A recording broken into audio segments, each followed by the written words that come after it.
আজকের মাহফিল থেকে আমি বলতে চাই, শরীফ ওসমান বিন হাদি 32 বছরের একজন তাগড়া যুবক, 8 মাসের সন্তান রেখে চলে গেছে। একটাবার শাহাদাতকে ভয় করে নাই, কোন শক্তিকে সে ভয় পায় নাই, বারবার শহীদ হতে চেয়েছে। ঠিক কিনা বলেন? এই চেতনাগুলো আমাদের মধ্যে থেকে যায়। শরীফ ওসমান হাদিরা মারা যায় না, এরা চিরন্তর জীবিত থেকে যায় মানুষের মনে, হৃদয়ে, ইতিহাসে তারা উজ্জীবিত থাকে। যুগ জমানা পাল্টে দিতে চায় না অনেকজন, শরীফ ওসমান হাদিরাই আনবে বাংলার জাগরণ। ঠিক নি? ঠিক নি? এই জন্য আজকের মাহফিল থেকে নিয়ত করে নেন, বন্ধু বানাবেন কারে? সবাই বলেন কারে?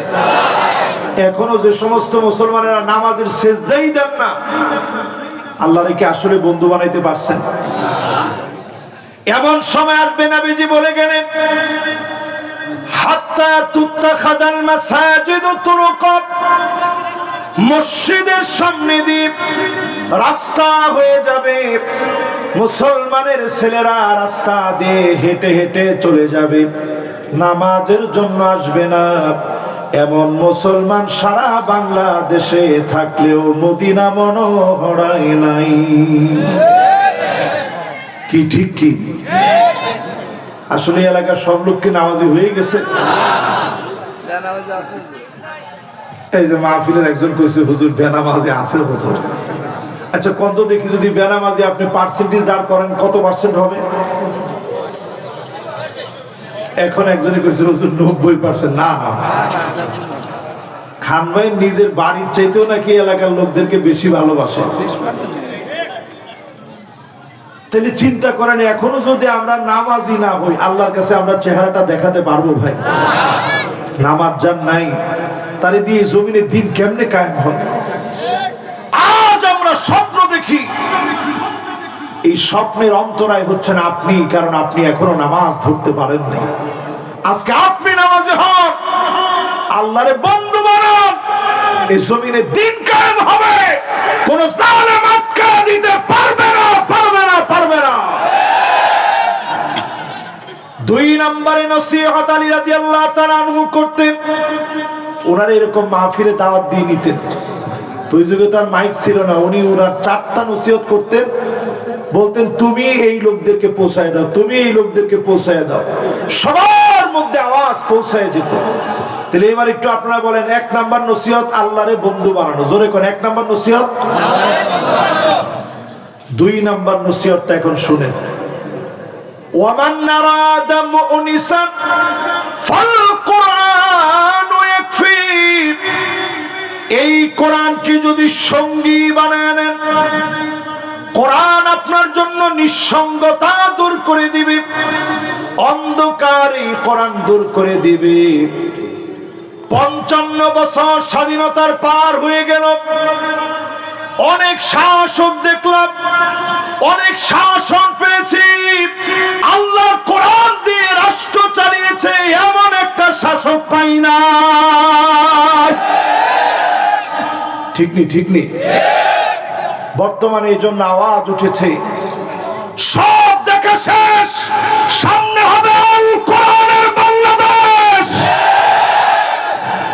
রাজি আছেন? জোরে বলেন, রাজি আছেন?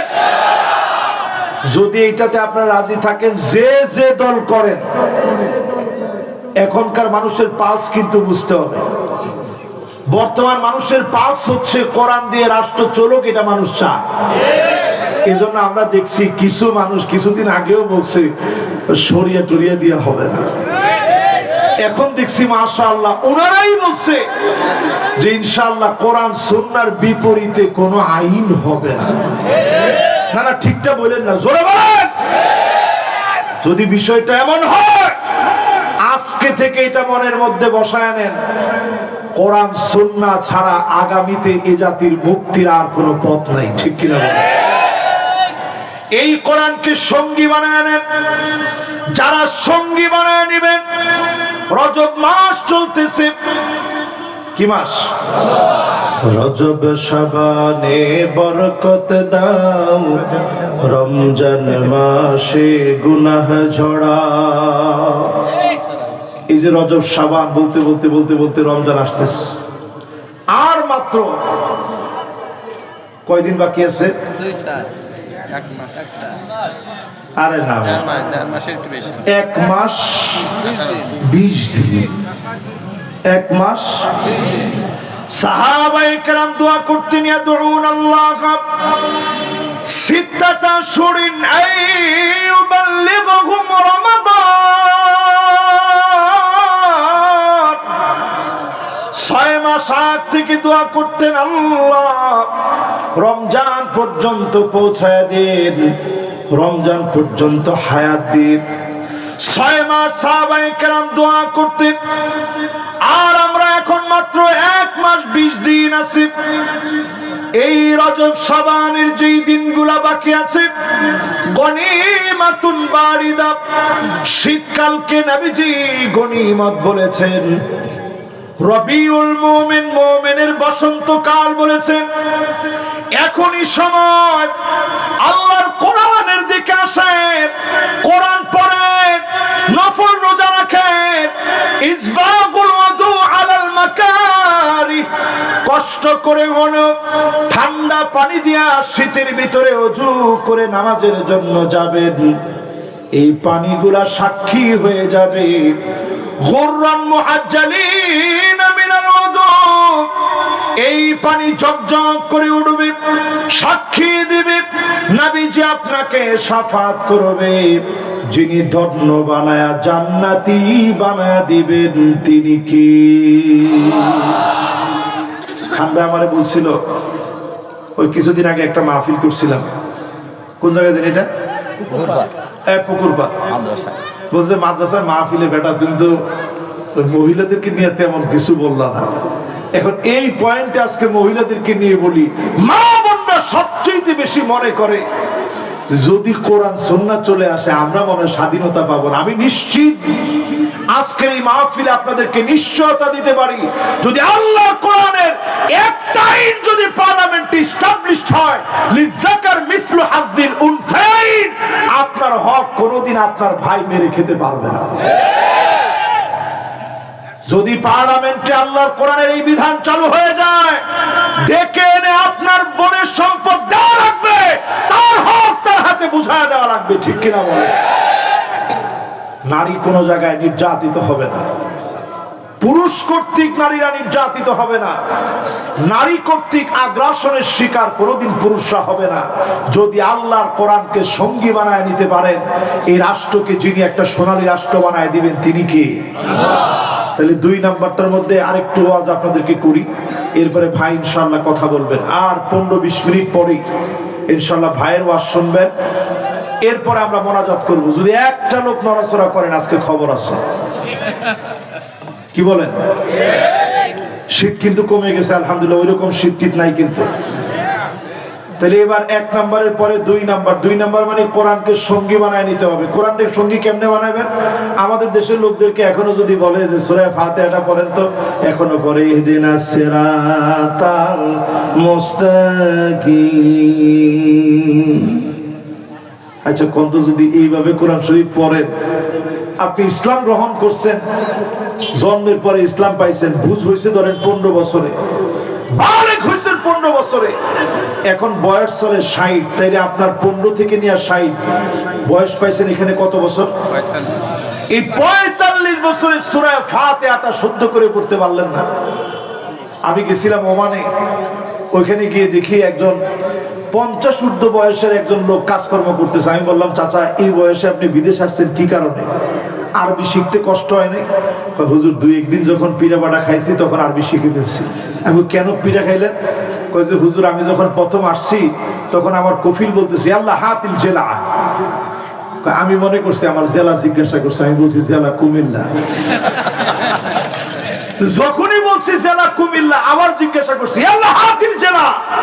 আমি একটু এবার রাগ নিয়ে করছি জেলা কুমিল্লা। কইতি তো হুজুর সেও রাগে গেছে। সে আমারে বলছে খাল্লি বালাক, তুই কিন্তু সাবধান, এটা 3য়বার কইতেছি হাতিল জেলা। আমি কইছি কইলাম তো জেলা কুমিল্লা। কইতি হুজুর আমারে মারছে। আমি কি একজন বাঙালি ভাইরে দৌড়ায় নিয়ে আসছি যে ভাই আমারে কইছে জেলা কি? আমি কইছি কুমিল্লা। কইলি বেড়া মারে কি কারণ? তখন জিজ্ঞাসা করছি যে কি আপনি মানলেন কেন? আমি তারে বলছি বালতিটা দে। সে একটু বলে করে কি বলে কুমিল্লা কুমিল্লা, এই জন্য মারছে। তো চিন্তা করেন, সামান্য একটু আরবি না জানলে মায়ের আছে না। আর এই দুনিয়া শুধু না, আখিরাতের গোটা জীবন আল্লাহ পাক যেই ভাষাকে সম্মানিত বানালেন, কোরআনের ভাষা চর্চা করা, কোরআনকে শেখার জন্য চেষ্টা করা, সামান্য চেষ্টা যদি আপনি করেন, এই সহজ কোরআনুল কারীমকে যিনি শিখিয়ে দিবেন তিনি কে? এর চাইতে সহজ আর কিছু নাই। একটা শিশু বাচ্চা দেখবেন ওয়াও ওয়াও করে কান্দে, এটা আরবি ভাষার বর্ণমালা। সে ক খ বলে কান্দে না, সে ABCD বলে কাঁদে না, সে বলে ওয়াও ওয়াও করে কান্দে। এটা কোন ভাষার বর্ণমালা? আল্লাহ বুঝাই দিছে যে ছোট বাচ্চাও যে ভাষার বর্ণমালা হরফ বলতে পারে, তুমি যদি এখন চেষ্টা করো, এই কোরআন তোমার জন্য সহজ হয়ে যাবে। এই কোরআন আপনার জন্য শাফাআত করবে, এই কোরআন আপনার পক্ষে দাঁড়ায় যাবে, কবরের ভিতরে আলো হয়ে যাবে। এই কোরআন শেখার জন্য যদি আজকে রাত্রে সিদ্ধান্ত নেন, যদি সময় নাও পান, এখনই যদি আপনার মওত হয়ে যায়, হতে পারে কোরআনের বরকতে যিনি মাফ করে দিতে পারেন তিনি কে? নবীজির কাছে একজন সাহাবী আসছে, বয়স 85 থেকে 90।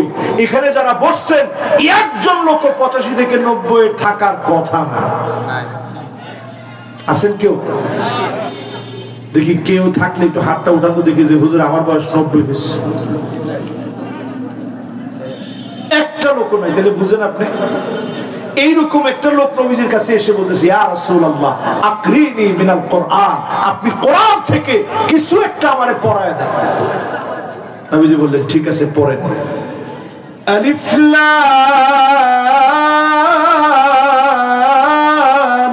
রা।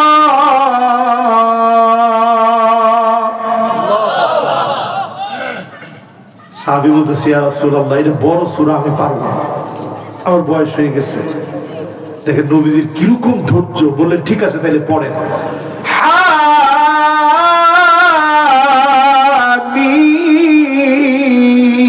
হামিম। সাহাবী বলতেছে, ইয়া রাসূলুল্লাহ এটাও আমার কাছে একটু বড় লাগে, এটাও আমি পারবো না। নবীজি বললেন ঠিক আছে তাহলে পড়েন। سبح اسم ربك الأعلى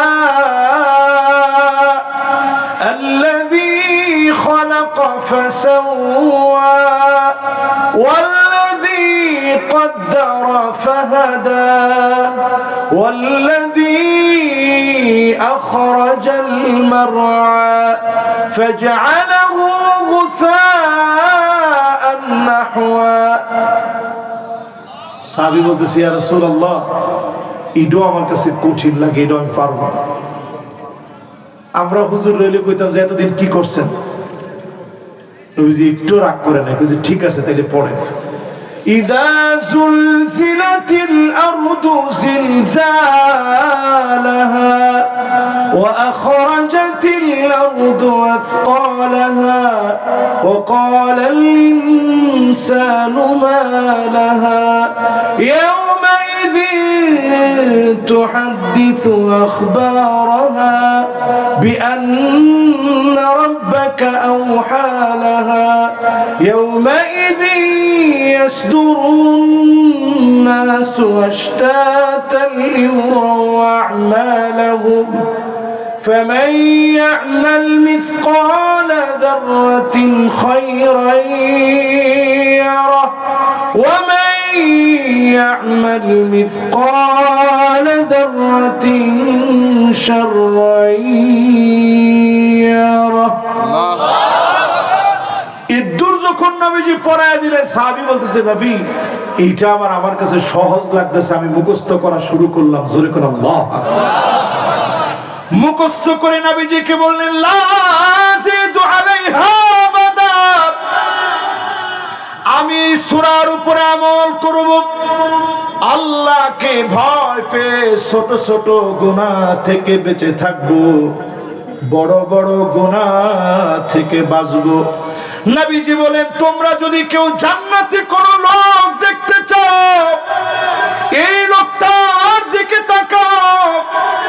আমার সাহাবী একটা আয়াতের উপরে, একটা সূরার উপরে, একটা সূরা যদি মুখস্থ করে, এই সূরার উপরে যদি আমল করে, এই আমল দিয়ে যিনি জান্নাতি বানায় দিবেন তিনি কে? আরেকজন সাহাবীরে নবীজি নামাজে পাঠাইছে, তুমি ইমামতি করো।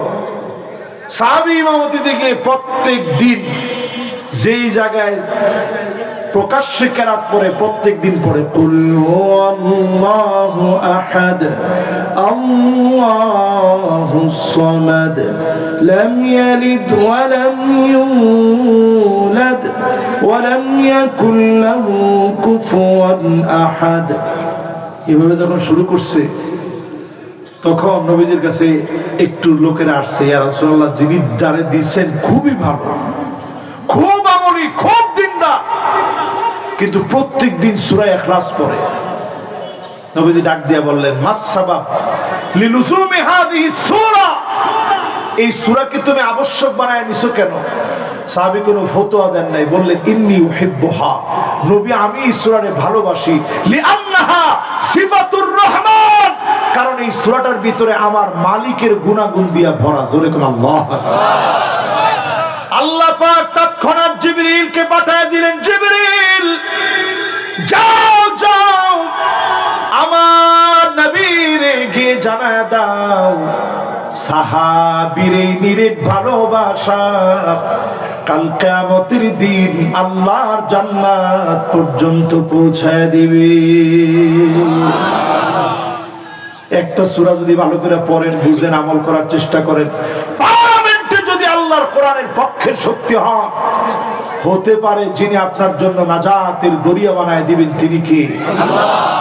এবার আমার 3 নম্বর নসিহত, ওয়ামান আরাদা গিনা ফালকিনাতু তাকফি। ধনী হইতে চান কে কে? একটু হাত তোলেন তো দেখি। মানে খান ভাই যেহেতু হাত তুলে নাই, আপনারা কেউ এখন হাত তুলবে না। একটা লোক হাত তুলছে যে হুজুর আমি যা হোক, মারি হোক, কাইটি হোক, হুজুর ধনী হওয়া লাগবে। একটা লোক হাত তুলে নাই যে হুজুর আমি ধনী। আমার যদি আপনি প্রশ্ন করেন যে হুজুর আপনি ধনী হইতে চান, আমি যতই বলি ধনী হতে চাই না, এই কথাটা কি সত্য হবে? এটা আসলে ঠিক। ধনী হইতে চাইয়া আপনি তেমন ধনী হইতে পারবেন না। কত ধন সম্পদ অর্জন করবেন? চিন্তা করেন, ধনী হইতে যদি চান তাইলে যেটা লাগবে, অল্পে তুষ্ট হওয়া লাগবে। যিনি আপনারে ধনী বানায় দিবেন তিনি কে? অল্পে তুষ্ট হয়ে যান আজকে থেকে। অল্পে, মাশাআল্লাহ, অল্পে সন্তুষ্ট, অল্পে, সবাই কোন অল্পে, খাবেন অল্প, পড়বেন লিমিটেড। বেশি দামি দামি একবারে ব্র্যান্ডের জিনিস পড়া দরকার নেই, মোটামুটি অল্প স্বল্প দামের পড়বেন, সুন্দর দেখা গেলেই তো হইল। সব ক্ষেত্রে অল্পে তুষ্ট হবেন, যিনি আপনার ধনী বানায় দিবেন তিনি কে? আমার নবীর জীবন একটু চিন্তা করে দেখেন। ফজরের নামাজের আগে রাতের শেষ অংশে নবীজি জাগ্রত হতেন, তাহাজ্জুদের নামাজ পড়তেন, নবীজি সিজদায় চলে যেতেন। আম্মা জানা আয়েশা বলেন, নবী যখন সিজদায় যেতেন, আমি আমার কানটারে নবীজির জবানের সামনে নিয়ে যেতাম।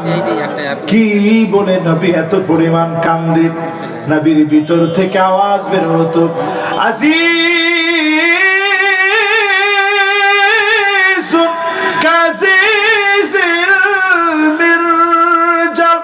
ফুটন্ত পানি গুলা টকবক করে ফুটলে যেমন আওয়াজ হয়, নবীজির ভিতর থেকে এমন আওয়াজ হতো। আম্মা জান বলেন, আমার কানটারে নিয়ে যেতাম, কি বলে নবীজি কান্দে, আমি শুনতাম অন্য কোন কিছু বলে কান্দে না, নবীজি কান্দে আর বলে, আল্লাহুম্মা উম্মতি,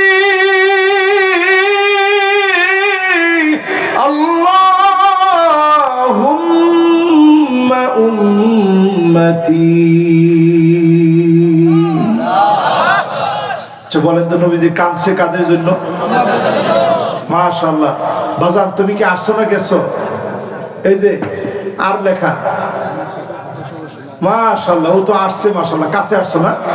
মাশাআল্লাহ, তুমি অনেক ভালো বাজান, আল্লাহ তোমারে কবুল করুক, মঞ্জুর করুক, পড়েন আমিন। এবার একটু আমার সাথে সাথে বলেন তো দেখি, নবীজি কাঁদছে কাদের জন্য? একটু বুকে হাত দিয়ে কোন আমাদের জন্য। কাদের জন্য? আহারে উম্মত, এই উম্মতের জন্য নবীজি কাঁদছে। কি কষ্ট করছে একটু চিন্তা করেন। ফজরের নামাজের পরে সেই সময় নামাজ পড়তো গলা জগতে, মানে অন্ধকার সময় নামাজ পড়ে নবীজি আমার জিকির আজকার করে সূর্য উঠার পরে হারাম ওয়াক্ত পার করে ইশরাকের নামাজ পড়ে, এখন যেমন দেখবেন আপনারা হাঁটাহাঁটি করে বাড়িতে এসে কর না, গাদার মা একটু আছে মুড়ি টুড়ি আছে থাকলে দাও, বলেন এরকম? নবীজি আয়েশা বলতেন যে কিছু আছে থাকলে একটু দাও। প্রায় দিন আম্মা জানরা বলতেন, ওগো নবীজি ঘরের ভিতরে কোনো খাবার নাই। নবীজি বলতেন যাও আজকেও সবর করে ফেললাম, রোজা রেখে ফেললাম। এক ডুব পানি আমার নবী পায় নাই, এক ডুব পানি পায় নাই, একটা খেজুর সাহারিতে নবী খেতে পারে নাই। না খেয়ে ক্ষুধা পেটে নবীজি রোজা রেখে ফেলতেন। শুধুমাত্র উম্মতের জন্য নবীজি কষ্ট করে গেলেন। এই জন্য সিরাজগঞ্জে বসায়া 3 বেলা আল্লাহ পাক গরম গরম খাবার দেন। এই খাবারগুলো খেয়ে অল্পে তুষ্ট হয়ে যান। যিনি নবীর উম্মত বানায়া দুনিয়া আখিরাতে ধনী বানায় দিবেন তিনি কে? মাশাআল্লাহ, সবার মনোযোগ আছে। এবার শেষ কথার দিকে যাচ্ছি। দ্বিতীয় নাম্বার উদাহরণ সহিহ বুখারী সহিহ মুসলিম থেকে 2 নাম্বার উদাহরণ। কয় নাম্বার? হযরত ওমর রাদিয়াল্লাহু তাআলা আনহু নবীজির ঘরের ভিতরে গেলেন। চাদর দাগগুলা নবীজির পিঠের মধ্যে পড়ে গেছে। সালাম দেওয়ার সঙ্গে সঙ্গে নবীজি ঘুম থেকে উঠলেন। হযরত ওমর পিঠের দিকে তাকায় দেখে রাহমাতুল লিল আলামিনের মুবারক পিঠের ভিতরে চাটায়ের দাগ পড়ে গেছে। সহ্য করতে না পেরে হযরত ওমর বাচ্চা মানুষের মতো কান্না শুরু করে দিছে। নবীজি বলেন, ওমর তোমার চোখে কেন পানি? তোমার কান্না তো আমার সহ্য হয় না। ওগো নবীজি এই জন্য আমি কান্দি। ইন্নাল কাসরা ওয়াল কাইসারা ফামা হুমা ফীহিমা। রোম পারস্যের সম্রাটদের কি এমন আছে, কি এমন আছে তাদের কাছে, তারা এত সুখ এত শান্তি করে, আপনি কেন এত কষ্ট করেন? নবীজি বলেন, ওমর রে বিষয়টা এমন না। ফালাহুমুদ দুনিয়া ওয়ালানাল আখিরা। তাদের জন্য শুধুমাত্র দুনিয়া, আমাদেরকে যিনি দুনিয়াও দিবেন আখিরাতও দিবেন তিনি কে? অল্পে রাসূল বড় তুষ্ট ছিলেন। নবীর উম্মত অল্পে তুষ্ট হন, যিনি ধনী বানায় দিবেন তিনি কে? 3 নাম্বার শেষ। 4 নাম্বার নসিহতটা আমার শেষ নসিহত। হযরত আলী রাদিয়াল্লাহু তাআলা আনহু বলেন, ওয়ামান আরাদাল ওয়া'দ ফাল মাউত ইয়াকফি। তুমি যদি ওয়াজ শুনে জীবনকে পরিবর্তন করতে চাও, তাহলে তুমি মৃত্যু থেকে শিক্ষা নিয়ে নাও। আজকেও বাংলাদেশে একটা জানাজা হয়েছে, ইতিহাসের সাক্ষী হওয়ার মতো একটা জানাজা। আমাদের 3 বারের প্রধানমন্ত্রী ছিলেন দেশনেত্রী বেগম খালেদা জিয়া মরহুমা, যিনি দুনিয়া থেকে চলে গেলেন। আল্লাহ ওনার জিন্দেগির সমস্ত সাইয়্যাত গুলা মাফ করে দিক, পড়েন আমিন। হাসানাত গুলা আল্লাহ কবুল করে নিক, পড়েন আমিন। ওনার সঙ্গে যারা ছিলেন, একটা ছবি এখন দেখবেন ফেসবুকে ভাইরাল। ওনার সঙ্গে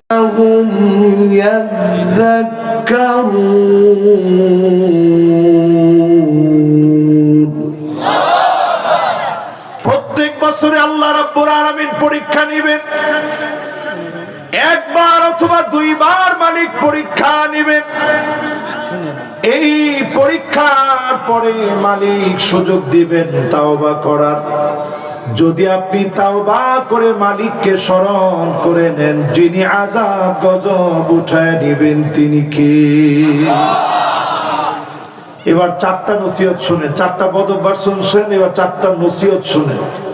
এই নসিহত আমার না, হযরতে আলী রাদিয়াল্লাহু তাআলা আনহু আযাব গজব থেকে বাঁচতে চারটা নসিহত করছেন। জোরে কোন কয়টা? এক নাম্বার নসিহত তিনি করলেন, মান আরাদা সাহিবাহু ফাল্লাহু ইয়াকফি। আল্লাহকে যদি বন্ধু বানায় নিতে পারেন, আল্লাহ আপনার জন্য যথেষ্ট হয়ে যাবে। বিপদ মুসিবতে পড়ে যাবেন, যিনি আপনাকে হেফাজতের জন্য যথেষ্ট হয়ে যাবেন তিনি কে? আল্লাহরে বন্ধু বানাইতে খুব বেশি কিছু লাগে না। ওয়াসজুদ ওয়াক্তারিব, সেজদা দিয়ে দেন, নত হয়ে যান, নত শিরে সেজদা অবনত হয়ে যান। যত বেশি সেজদা দিবেন মালিক কাছের হয়ে যাবে, আপনার আপন হয়ে যাবে। চোখের পানি ছেড়ে মালিককে ডাক দিবেন, যিনি আপনার কথাগুলো শুনবেন তিনি কে? এটা বুঝবেন তখন, বিপদে পড়বেন যখন। ওই যে বললাম কয়েকদিন আগে বাংলাদেশে একটা ভূমিকম্প হলো 21শে নভেম্বর জুমাবারে। যদি ওই ভূমিকম্পটা 5.7 মাত্রার না হয়ে একটু আল্লাহ ঘুরায় দিতেন 7.5 মাত্রা, যেমন জাপানে হয়েছে, এরকম যদি হইতো, ঢাকা শহরটা আজকে একটা কান্নার নগরী হয়ে যেত, গাজার মতো রূপ নিত। মালিকের বড় দয়া লেগে গেছে, একটু পরেই লোকেরা জুমার নামাজে যাবে, আল্লাহর বড় মায়া লেগে গেছে। আবার আল্লাহ সুযোগ দিয়েছেন আরেকটা বার তওবা করার জন্য। জোরে করে আল্লাহু আকবার। সারা দুনিয়ার দিকে তাকায় দেখেন, সারা দুনিয়ার ভিতরে আযাবের একটা মহড়া শুরু হয়ে গেছে। 24 ঘন্টার ভিতরে 94 বার ভূমিকম্প হয়েছে পৃথিবীতে। রেক্টার স্কেলে কোনটার মান 5.3, 4.3, 3.9, 7.3, 6.7। এই মাত্রার ভূমিকম্প সারা দুনিয়ার ভিতরে 24 ঘন্টার ভিতরে 94 বার ভূমিকম্প হয়ে গেছে। ইথিওপিয়ার দিকে তাকায় দেখেন, 12,000 বছর পুরানো আগ্নেয়গিরি ফেটে গেছে, 13 কিলোমিটার উঁচা হয়ে আগুন চতুর্দিকে ছড়ায় পড়ছে। দুনিয়ার কোন ফায়ার সার্ভিস, ফায়ার ব্রিগেড দিয়ে আগুনকে নিবানো যায় নাই। এর ধোঁয়াগুলো গিয়ে মিশে গেছে পাকিস্তানে, ধোঁয়াগুলো গিয়ে মিশে গেছে ইন্ডিয়ার আকাশে, ওমানে, ইয়ামানে গিয়ে মিশে গেছে। এই যে একটা ভয়াবহ দুর্বিষহ অবস্থা, এই দুর্বিষহ অবস্থা বাংলাদেশের ভিতরে ঘটতে পারে, কিন্তু আল্লাহ তাআলা এই জমিনকে ভালোবাসেন। এই জমিন কোরআনের জমিন হবে বলে আল্লাহ রাব্বুল আলামিন হওয়ার জন্য উর্বর করে জমিনকে তৈরি করতেছে। জোরে করে আল্লাহু আকবার। আজকে যদি এই জমিনের লোকেরা সিদ্ধান্ত নেয় আল্লাহকে বন্ধু বানায় নিবে, নামাজের দিকে আসবে, এই জমিনে নামাজকে প্রতিষ্ঠা করবে, আপনি লিখে রাখেন আযাব গজব যিনি উঠায় নেবেন তিনি কি? আমাদের পার্শ্ববর্তী দেশ কিন্তু বসে নেই, তারা নানাভাবে বাংলাদেশকে বিভিন্ন ভাবে কোণঠাসা করার চেষ্টা করতেছে। কিছু হইলেই তারা আমাদেরকে মিসাইলের হুমকি দেয়, ভয় দেখায়। ছোট্ট ফিলিস্তিনের একটা যুবককে দিয়ে আমি বলতে চাই, 12 বছরের একটা ফিলিস্তিনের যুবককে প্রশ্ন করছে, তোমার মাথার উপর দিয়ে এই যে বোমারু বিমান গুলা ঘুরে, তোমার কি ভয় লাগে না? ছোট বাচ্চা হিম্মত নিয়ে বলে, বোমারু বিমান তো মাত্র এই জায়গায় উড়ে, এর অনেক অনেক উপরে আমার আল্লাহ, আল্লাহ ছাড়া আমি কাউরে ভয় করি না। আজকের মাহফিল থেকে আমি বলতে